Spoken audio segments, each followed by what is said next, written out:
What it is, what it do, cyber world. It is your girl, the one and only Ash Brown, and this is the Ash Show. Over 1,900 episodes, 500,000 streams all around the world. None of this is possible without you guys, so I thank you so very much for all the shares, all the cares. It makes a huge, huge difference.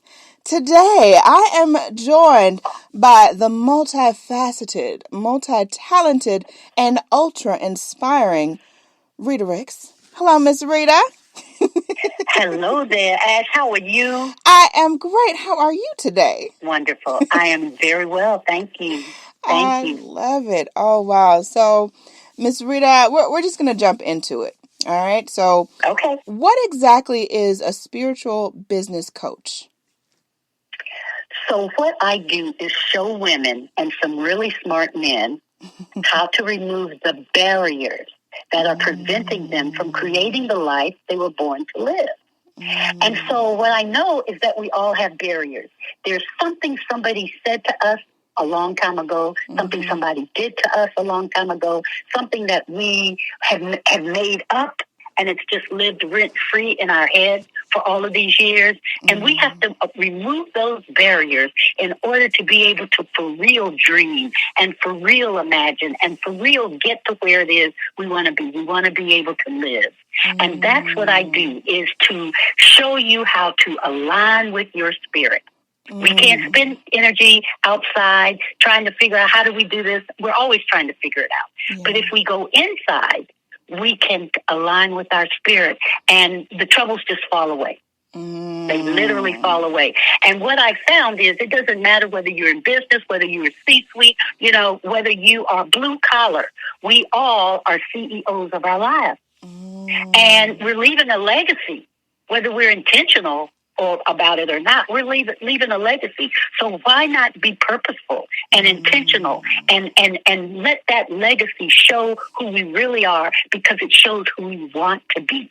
I love that. Yeah. Wow, we coming out the gate. I love it, that energy. Shout out to my fellow Aries. It's almost That's Aries right. season. It is. We're almost there. And we start celebrating in March anyway. This is true. This is already true. So if they didn't already know, y'all should find out from somebody. All right. So how do you feel that people can maintain balance in life? There's all these different things going on. We've got pandemic. We've got inflation. How should we be keeping that balance? So I have three steps. 3 steps, and they have to go in this order. The first step is that we must wake up earlier so that we can journal. And the reason we journal is to download all the stuff that's in our head from yesterday or the day before or the day before. So when people wake up, they say, oh my goodness, I got a headache, and they turn on the TV. And that just exacerbates the headache, or they look on their phone and it exacerbates the headache. What I am suggesting is that when you wake up, you find you a quiet place, light a candle, sit back, and just journal. I call that journal, those daily writings, I call it my Dear God letter, because I am simply writing what I feel. Yeah. What's bothering me? What's concerning me? What am I grateful for? That's the best part. The more you write, the more you go, I really don't have anything to complain about. I am really grateful. I'm grateful. And so if you just call it your grateful writing, it is fine. But for me, I know that after I finish writing whatever is bothering me, and I can't spend a lot of energy on yesterday because it's already gone. I can't spend a lot of energy on tomorrow because it's not promised. So what I want is to be open for today. What do you want me to learn today? What do you want me to hear today? Let me be present. Let me be open so I can hear it. And when I close that journal, I have turned everything over to God. And now we can call it universe. It doesn't matter what we call it. It is how we respect and honor that I'm not alone, that there is something or someone out there who's walking with me. Make sense? Yes. So that's the first step. We have to journal. And again, it's about downloading whatever is in your head so that we can face today fresh. The second thing we have to do is find some motivational reading, and there are lots out here. Lots. Cindy Trim has a great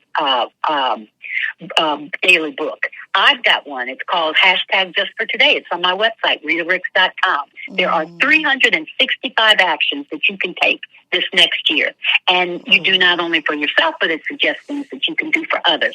But just something you read in order to get your mind in a good space. Remember, we haven't turned the TV on. We haven't looked at our phone. We've now downloaded everything that was concerning us or everything that we want to say. Get it out. Now we read this. And then the most important part, and this is step 3. So journaling is number 1. Reading is number 2. The final step is we have to get an eye mask. We put it on. We shut all the lights off. We close all the blinds. And we are silent for 20 minutes. Yes. Let me tell you, the solution is in the silence. It is. It absolutely is. When you begin, I'm sorry. I'm agreeing with you. Sorry. Yeah. When you go, and I tell folks when they first start, you need to go in a closet because you don't need any distraction. You know, we're visual people for the most part. You don't need to turn anything on. This is you being quiet. And in the beginning, you will have all kinds of things coming in your head. And so it's not about I'm blocking everything out. No, you just have to get your brain to the point where after a while it settles down. That may take a couple of months. Hopefully you're doing it 7 days a week. But you're practicing listening. It is listening that you want to do. So you take your journal in with you, and I still have my journal because there are ideas that come to me that are like from out there. They didn't come from my head. And so I write them down so I won't forget them because they're just like a whisper. And when I first started doing this back in 2009, I was in a 2-year program that required we be silent for 24 hours. So we were in this residential place. At 4:00, we were silent. We ate dinner away from everybody else. And then it was quiet. And then the next morning I would get up. I'm still quiet. And after that first time, Ash, there were so many things coming to my head. I had to bring a flip chart. Wow. That was that much that was coming to me when I was quiet. And so we would wear a silent tag so nobody would talk to us. We ate by ourselves. I ate by myself. And it was amazing. So I did it 3 times the first year that I did in 2009. And I did it 3 times the second year. And by the second year, I'm on a roll. Because the first year, it was like I was trying to get stuff out of my head. Now I'm thinking about the future. What do I want to do? What do I want to do? And so it was in the third of the second year, the third silence. And we had chapel morning, noon, and evening. So I'm at the noon service. And all of a sudden, I'm listening to the music and I just start crying. And I'm crying. And I'm crying. And it's getting louder and it's getting worse. And people are saying, Rita, with it. I'm going, oh, I'm fine. I realize now that on that day in April, I surrendered. I let go. I stopped worrying. I let go. And so when we say let go and let God, that's what I did. That's what I did. And it just, that crying was the purge, and it was toxic coming out of me, you know? And I had heard during the course of my 2 years that worry is a form of atheism. And that really scared me. It really bothered me that I would worry because, you know, what they say, if you worry, don't pray. And if you pray, don't worry. Do one or the other. Do one or the other. And so I believe to this day, it is the no worrying, letting go, and just letting God. And I follow that path. So I know that He and I are co-creators of my life. He tells me what to do, and I do it. And so you were telling me your birthday's the 4th. Mine is the 11th. I will be 77. Look at you. And yes, girl. And I feel so amazing and so blessed and so at ease that I know it comes from journaling, from reading something positive, from being silent, from connecting with my spirit every day. Yeah. Every day. And that's how I stay balanced. Yeah. I'll think about something. Somebody will say something and I go, Rita, it really is not that bad. It's not that bad. So I'm much better in the managing. I'm not saying control, but the managing of my life and knowing that I didn't get this far by myself. And I have so much more still to do. Yes. Wow. What would you say is the difference between aging and getting older? I think getting older is living. And I mean that in a way, you're just surviving. Maybe it's not even living. You're just surviving. And so you feel every ache and pain, and you lean into it by saying, oh, I hurt here, I hurt there. My arthritis, my diabetes. You claim everything. You know, you claim it. You just hold on to it. You know that when you get to the airport, you're going to get a wheelchair because you just don't want to walk the airport. That, I think, is, getting older. But aging, I think, is, gracefully. Gracefully. You age gracefully. You accept that you're older. And because you're older, you're wiser. Yeah. And because you're wiser, you use that wisdom to share with others because you have so many coming behind you. And I have two beautiful granddaughters, 26 and 22. And so I want to be their role model. Yeah. And so I then have to do what it is I want them to do. Children don't always do what we say, but they watch us. They watch us. And so that's what I want to be the grandma. And they call me Reed. They call me Reed. And we got tattoos. Get it, Reed. Look at you. Yes, we did. Yes, we did. We got tattoos with the number 3 on it because there's 3 of us. So, so we have good times together, but they are really my heartbeat. And so just about everything that I do, I'm thinking about them. And I send them texts every morning with positive mantras and positive statements and just encouraging them. And I think that's what we're supposed to do as we get older. Not try to be young, just be ourselves. Just be ourselves. We have the freedom to do anything we want to do. Yes. And so I say, what I say right now is I'm disrupting aging. I am just disrupting it. I'm just, it's just, whatever. Yes. Wow.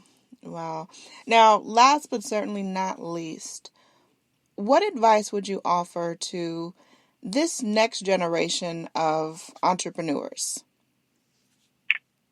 I would always ask that they sit down, get quiet, and identify their vision. Where do they want to be in 3 years? What do they think their purpose in life is? What's your purpose?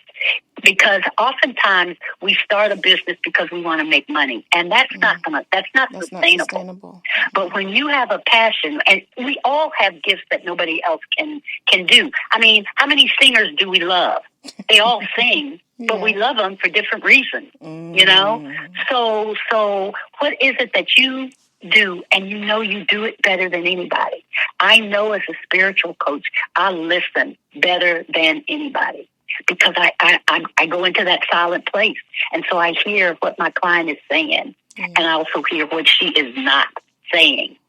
So for this entrepreneur, it is, what is your purpose? Why are you here? And how do you monetize that? And that then will lead you to your vision. And that vision needs to be 3 years out. 3 years out. And then you got a plan. You have to plan. You have to come up with a plan. And those are goals. And I know they're hard because as an entrepreneur, you're doing everybody's job every day. Yeah. But that keeps you in the business. And what you want to be is over the business, above the business. You want to be shaking hands and kissing babies. But you can't do that if you're doing everything else.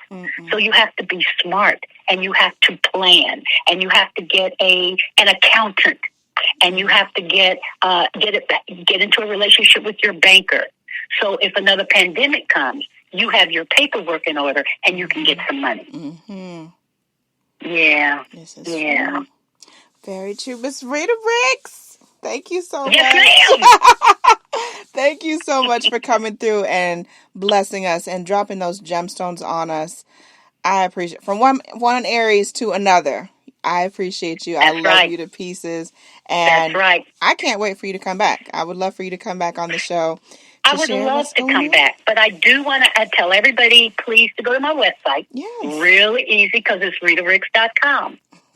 Go to the website, look at the services that we have to offer. I actually am always looking for seekers, and I have a seeker circle for those who are looking for more, who know there's more to their life than they're living right now. So go to the website, ritaricks.com. There's a contact us page. Contact me, and let's talk. Let's see what your next steps are and how I can show you how to get rid of those barriers. All right. And you guys can look in the description of this episode in particular. We'll have that link set up there. Rita, thank you so much for coming through. We appreciate that. I appreciate you so much.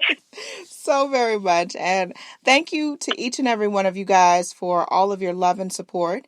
Keeping in mind, anyone to tell you that you can't do what you want to do, you look them square in the face, you tell them, don't believe me. Just watch. Watch what I do. Mm-hmm. Watch me make it happen. Watch me make history. Okay? That's what we're doing this for, the history books. Social media is nice, but real life is so much better. Until next time, you guys.